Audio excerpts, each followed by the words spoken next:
ಹಂಗಾಗಿ ನಮ್ಮ ಜೊತೆಗೆ ಬಾಬಣ್ಣರು ಇರ್ತಾರೆ. ಇದನ್ನು ನಾವು ಹೋರಾಟ ಮಾಡ್ತೀವಿ. ಯಾವುದೇ ಕಾರಣಕ್ಕೂ ಅಡಿಕೆ ಬೇನ್ ಮಾಡೋಕ್ಕೆ ನಾನೇ ಬಿಡಲ್ಲ. ಈ ರೈತರ ಪರ ನಾನು ಇರ್ತೀನಿ. ನಾವು ಹೋರಾಟ ಮಾಡ್ತೀವಿ, ನಮ್ಮ ಜೊತೆಗೆ ಇರದೇ ಇರಬೇಕು. ಇದ್ದರೆ ನಾವು ಫುಲ್ ಸಪೋರ್ಟ್ ಮಾಡ್ತೀವಿ. ನಾವು ಹೋರಾಟ ರೈತರ ಪರವಾಗಿ ಇರಲೇಬೇಕು ನೀವು, ಅಷ್ಟೇ ನಾವು ಕೇಳೋದು. ನೇರ ಮಾತಾಡ್ತೀವಿ ಕೇಳ್ರಿ. ಇವರು ಬಂದು 2 ದಿನ ಪಬ್ಲಿಸಿಟಿ ತಗೊಂಡು ಹೋಗ್ತಾರೆ, ಬಂದು ಇಲ್ಲೇ ಇರ್ತಾರೆ. ನಮ್ಗೆ ಅದು ಬೇಕು. ಪಬ್ಲಿಸಿಟಿಗೆ ಬರ್ತಾ ಇದ್ದೀರಾ? ಆವತ್ತಿನ ಪರಿಸ್ಥಿತಿ ನನಗೆ ಕಾಣದ ಕೈಗಳು ಇಲ್ಲಿ ಹೋಗು ಅಲ್ಲಿ ಹೋಗು ಅಂತ ತಪ್ಪು ದಾರಿ ಮಾಡಿದ್ರು. ಯಾವುದೇ ಕಾರಣಕ್ಕೂ ಚುನಾವಣೆಯಿಂದ ಹಿಂಸರಿಯೋ ಮಾತೇ ಇಲ್ಲ. ಚುನಾವಣೆ ನಿಲ್ಲೋದು ಮಾತ್ರ ಅಲ್ಲ, ಚುನಾವಣೆ ಗೆದ್ದೇ ಬರ್ತೀನಿ. ನೀವೆಲ್ಲ ಆಶೀರ್ವಾದ ಮಾಡಿ, ಸರಿನಾ? ನಾವೆಲ್ಲ ಸೇರಿ ಬದಲಾವಣೆ ಮಾಡೋಣ ಈ ಕ್ಷೇತ್ರಕ್ಕೆ. ನಿಮ್ಮ ಮನಸ್ಸಲ್ಲಿ ಒಂದು MLA ಹತ್ರ, MLA ಆಗಿರೋನ ಹತ್ರ ಮಾತಾಡೋ ವಿಷಯಗಳ ತಕ್ಕ ನಾನು ಮಾತಾಡ್ತಾ ಇದ್ದೀರಾ. ನಮಗೆ ರೋಡ್ ಮಾಡಿಕೊಡಿ, ಚರಂಡಿ ಮಾಡಿಕೊಡಿ ಅಂತ. ಇವತ್ತು ನಾನು ಒಂದು MLAನೋ ಒಂದು ಚುನಾಯಿತ ಪ್ರತಿನಿಧಿನೋ ಯಾವುದು ಸರ್ಕಾರದ ಅಧಿಕೃತ ಪ್ರತಿನಿಧಿ ಅಲ್ಲ. ನಾನೊಂದು ಸಾಮಾನ್ಯ ನಿಮ್ಮ ಥರ. ಆದ್ರೇನು ದೇವರು ನನ್ನ ಹತ್ರ ಶಕ್ತಿ ಕೊಟ್ಟವನೇ. ನಿಮ್ಮ ಗ್ರಾಮದ ಭಾಗದಲ್ಲಿ ಚರಂಡಿ ಆಗಲಿ, ನೀರಿನ ವ್ಯವಸ್ಥೆ ಆಗಲಿ ಏನನ್ನ ಇದ್ದರೆ ನಿಮ್ಮ ಯುವಕರ ಪಡೆ ಒಂದು ಪಟ್ಟಿ ಕೊಡಿ. ಅದಕ್ಕೆ ಬಡ್ಜೆಟ್ ಹೇಳಿ, ನಾನು ನನ್ನ ಪಾಕೆಟ್ ಬಡ್ಜೆಟ್ ಕೊಡ್ತೀನಿ. ನಾಳೆ ಬೆಳಗ್ಗೆನೇ ಕೆಲಸ ಮಾಡಿ. ತಮಿಳ್ನಾಡು CMನ ಉದಾಹರಣೆ ತೊಗೊಂಡು ಮಾತಾಡಿದ್ರಲ್ಲ, ಅಲ್ಲಿ ಈ ಥರ ಚೇಂಜಸ್ ನಡೀತಾ ಇದೆ, ಯುವಕರಿಂದ ಇಷ್ಟೆಲ್ಲ ಚೇಂಜಸ್ ಆಗಿದೆ ಅಂತ. ಅದೇ ರೀತಿ ಈಗ ಸ್ವಚ್ಛ ಭಾರತ್ ಕಾಯ್ದೆ ನಡೀತಾನೆ ಇದೆ. ಈಗ ಸ್ವಚ್ಛ ಹಿರಿಯೂರು ಮಾಡಿಕೊಡಿ. ಖಂಡಿತ ಇಂಥ ಸಣ್ಣ ಪುಟ್ಟ ವಿಷಯಗಳು ನನ್ನ ಕಂಪನಿಯ CSR ಫಂಡಲ್ಲೇ ನಾನು ಮಾಡೋಕ್ಕೆ ಸಾಧ್ಯ ಐತೆ. ಹಂಗಾಗಿ ನಿಮ್ಮ ಭಾಗದಲ್ಲಿ ಇಂಥ ಚರಂಡಿ ಇರಲಿ, ನೀರಿನ ಕುಳಾಯಿ ವ್ಯವಸ್ಥೆಗಳಿರಲಿ, ಅದೆಲ್ಲ ನನಗೆ ಹೇಳಿದ್ರೆ ನಾನು ಈಗಾಗಲೇ ಖಂಡಿತ ಮಾಡ್ಕೊಡ್ತೀನಿ. ಅಡಿಕೆ ಬ್ಯಾನ್ ಮಾಡ್ತೀವಿ ಅಂತ ಹೇಳಿದ್ದಾರೆ. ಗುಡ್ಕ ನಾವು ಅಡಿಕೆ ನೆಚ್ಕೊಂಡೆ ನಾವು ಜೀವನ ಮಾಡ್ತಿರೋದು ನಮ್ಮೂರಲ್ಲಿ. ಹಂಗಾಗಿ ನಮ್ಮ ಜೊತೆಗೆ ಬಾಬಣ್ಣರು ಇರ್ತಾರೆ. ಇದನ್ನು ನಾವು ಹೋರಾಟ ಮಾಡ್ತೀವಿ. ಇರ್ತಾರಾ ಅಂತ ಕೇಳ್ತಾ ಇದ್ದೀರಾ? ಇರ್ತಾರೆ ಅಂತ ನಂಬಿಕೆ ಇದೆಯಾ? ಇರ್ತಾರ ಅಂತ ಕೇಳ್ತಾ ಇದ್ವಿ, ಇರ್ತೀರಿ ಅಂತ ಕೇಳ್ತೀವಿ. ಏನ್ ಸರ್, ಜೊತೆಗೆ ರೈತರ ಜೊತೆಗೆ ನೀವು ಇರ್ತೀರಾ? ಅಮ್ಮ, ಈ ಭಾಗದ ರೈತರು ಅಡಿಕೆ ಬೆಲೆ, ತೆಂಗಿನ ಬೆಲೆ ನಂಬ್ಕೊಂಡು ಬದುಕ್ತಾ ಇದ್ದಾರೆ. ಯಾವುದೇ ಕಾರಣಕ್ಕೂ ಅಡಿಕೆ ಬೇನ್ ಮಾಡೋಕ್ಕೆ ನಾನೇ ಬಿಡಲ್ಲ. ಈ ರೈತರ ಪರ ನಾನು ಇರ್ತೀನಿ.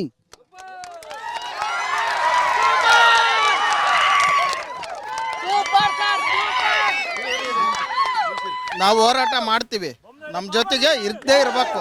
ಇದ್ರೆ ನಾವು ಫುಲ್ ಸಪೋರ್ಟ್ ಮಾಡ್ತೀವಿ. ನಾವು ಹೋರಾಟ ರೈತರ ಪರವಾಗಿ ಇರಲೇಬೇಕು ನೀವು, ಅಷ್ಟೇ ನಾವು ಕೇಳೋದು. ಬ್ಯಾನ್ ಮಾಡಕ್ ಬಿಡಂಗಿಲ್ಲ, ಇರಬೇಕು. ನಾವು ಹೋರಾಟ ಮಾಡ್ತೀವಿ. ಹೋರಾಟ ಮಾಡಿದಾಗ ನಾನು ಐದು ಅಂತ ಬಲಗೈ ಎತ್ತಿ ತೋರಿಸ್ಬೇಕು. ಹೋರಾಟದಲ್ಲಿ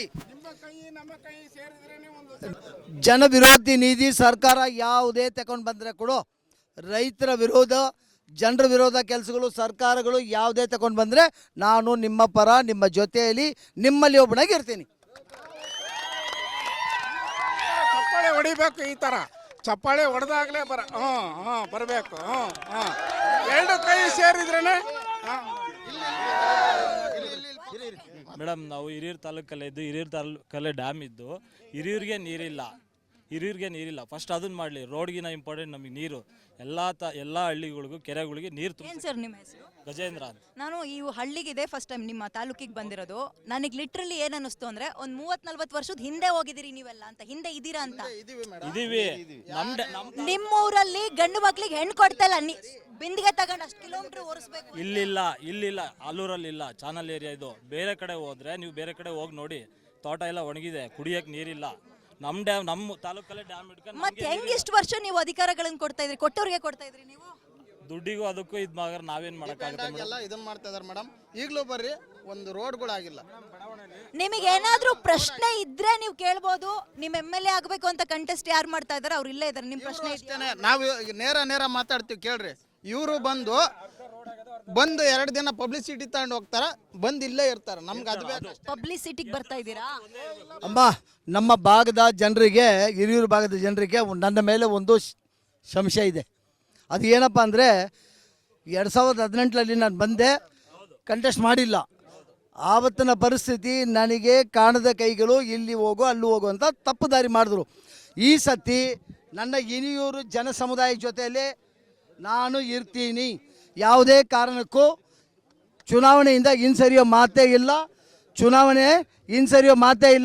ಚುನಾವಣೆ ನಿಲ್ಲೋದು ಮಾತ್ರ ಅಲ್ಲ, ನನ್ನ ಯುವಕರ ಶಕ್ತಿಯಿಂದ, ನನ್ನ ಯುವಕರ ಪಡೆ ಶಕ್ತಿ, ಈ ಶಕ್ತಿಯಿಂದ ಚುನಾವಣೆ ನಿಲ್ಲೋದು ಮಾತ್ರ ಅಲ್ಲ, ಚುನಾವಣೆ ಗೆದ್ದೇ ಬರ್ತೀನಿ, ನೀವೆಲ್ಲ ಆಶೀರ್ವಾದ ಮಾಡಿ, ಸರಿನಾ? ನಾವೆಲ್ಲ ಸೇರಿ ಬದಲಾವಣೆ ಮಾಡೋಣ ಈ ಕ್ಷೇತ್ರಕ್ಕೆ, ಸರಿನಾ? ಖಂಡಿತ ಚುನಾವಣೆ ಆಡೋದಂತೂ ಸತ್ಯ, ಅದರಲ್ಲಿ ಯಾವುದೇ ಎರಡನೇ ಮಾತಿಲ್ಲ. ಏನಾದ್ರೂ ಪ್ರಶ್ನೆ ಇದೆಯಾ? ಎಲ್ಲ ಇರ್ತೀನಿ. ನಮ್ಮ ಬಡಾವಣೆಯಲ್ಲಿ ಮೇಡಮ್, ಆಲೂರಲ್ಲಿ ಬಡಾವಣೆಯಲ್ಲಿ ಒಂದು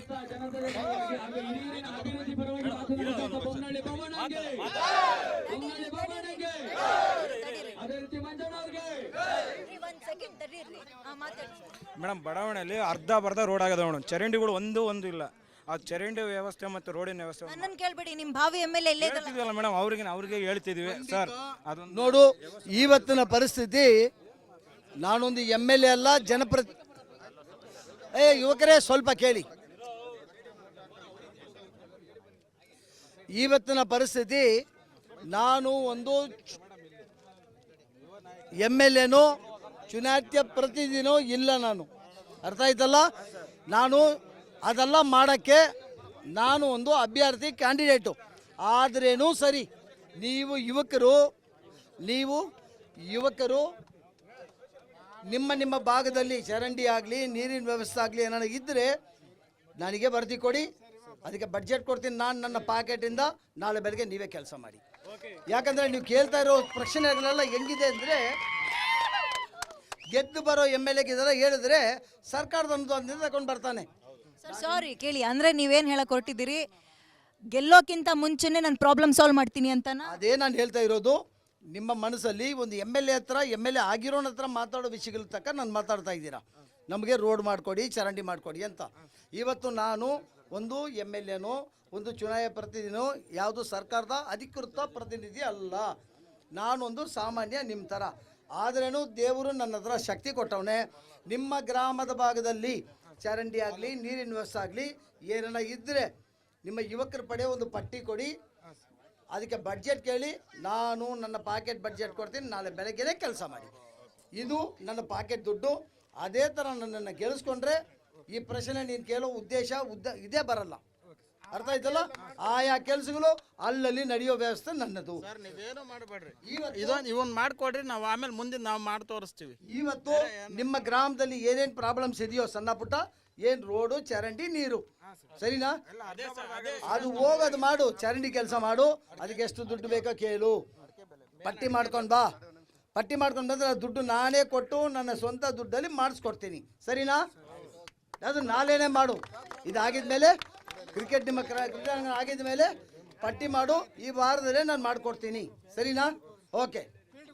ತಮಿಳ್ನಾಡು CMನ ಉದಾಹರಣೆ ತಗೊಂಡು ಮಾತಾಡಿದ್ರಲ್ಲ, ಅಲ್ಲಿ ಈ ಥರ ಚೇಂಜಸ್ ನಡೀತಾ ಇದೆ, ಯುವಕರಿಂದ ಇಷ್ಟೆಲ್ಲ ಚೇಂಜಸ್ ಆಗಿದೆ ಅಂತ.